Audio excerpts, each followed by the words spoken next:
Chapter 38 On Saturday morning Elizabeth and Mr. Collins met for breakfast a few minutes before the others appeared, and he took the opportunity of paying the parting civilities which he deemed indispensably necessary.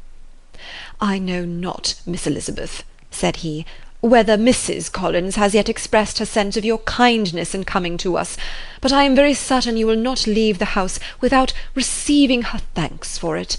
The favour of your company has been much felt, I assure you. We know how little there is to tempt any one to our humble abode. Our plain manner of living, our small rooms and few domestics, and the little we see of the world, must make Hunsford extremely dull to a young lady like yourself, but I hope you will believe us grateful for the condescension, and that we have done everything in our power to prevent your spending your time unpleasantly." Elizabeth was eager with her thanks and assurances of happiness. She had spent 6 weeks with great enjoyment, and the pleasure of being with Charlotte, and the kind attentions she had received, must make her feel the obliged. Mr. Collins was gratified, and with a more smiling solemnity replied, "It gives me great pleasure to hear that you have passed your time not disagreeably. We have certainly done our best, and most fortunately having it in our power to introduce you to very superior society, and from our connection with Rosings, the frequent means of varying the humble home scene, I think we may flatter ourselves that your Hunsford visit cannot have been entirely irksome. Our situation with regard to Lady Catherine's family is indeed the sort of extraordinary advantage and blessing which few can boast. You see on what a footing we are, you see how continually we are engaged there. In truth, I must acknowledge that, with all the disadvantages of this humble parsonage, I should not think any one abiding in it an object of compassion, while they are sharers of our intimacy at Rosings."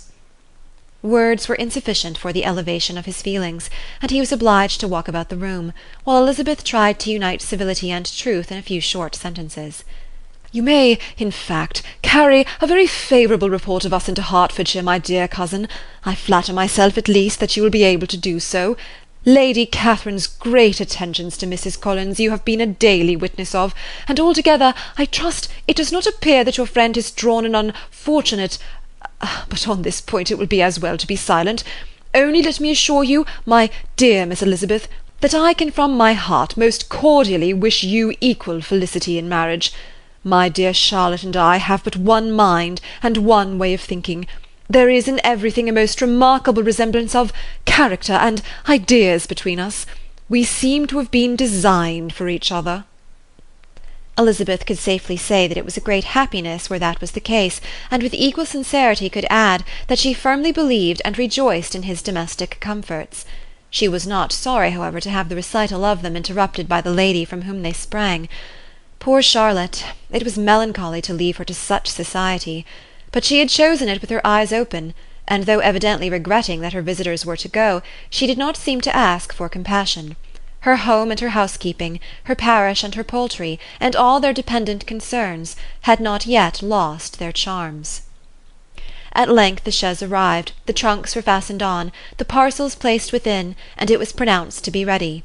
After an affectionate parting between the friends, Elizabeth was attended to the carriage by Mr. Collins, and as they walked down the garden he was commissioning her with his best respects to all her family, not forgetting his thanks for the kindness he had received at Longbourn in the winter, and his compliments to Mr. and Mrs. Gardiner, though unknown. He then handed her in, Maria followed, and the door was on the point of being closed, when he suddenly reminded them, with some consternation, that they had hitherto forgotten to leave any message for the ladies at Rosings. "But," he added, "you will of course wish to have your humble respects delivered to them, with your grateful thanks for their kindness to you while you have been here." Elizabeth made no objection. The door was then allowed to be shut, and the carriage drove off.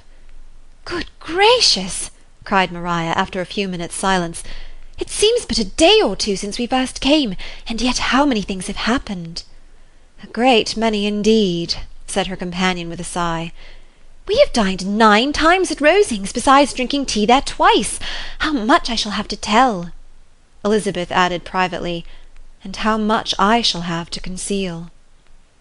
Their journey was performed without much conversation or any alarm, and within 4 hours of their leaving Hunsford they reached Mr. Gardiner's house, where they were to remain a few days. Jane looked well, and Elizabeth had little opportunity of studying her spirits, amidst the various engagements which the kindness of her aunt had reserved for them. But Jane was to go home with her, and at Longbourn there would be leisure enough for observation.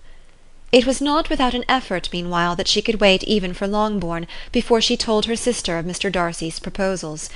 To know that she had the power of revealing what would so exceedingly astonish Jane, and must at the same time so highly gratify whatever of her own vanity she had not yet been able to reason away, was such a temptation to openness as nothing could have conquered the state of indecision in which she remained as to the extent of what she should communicate, and her fear, if she once entered on the subject, of being hurried into repeating something of Bingley, which might only grieve her sister further.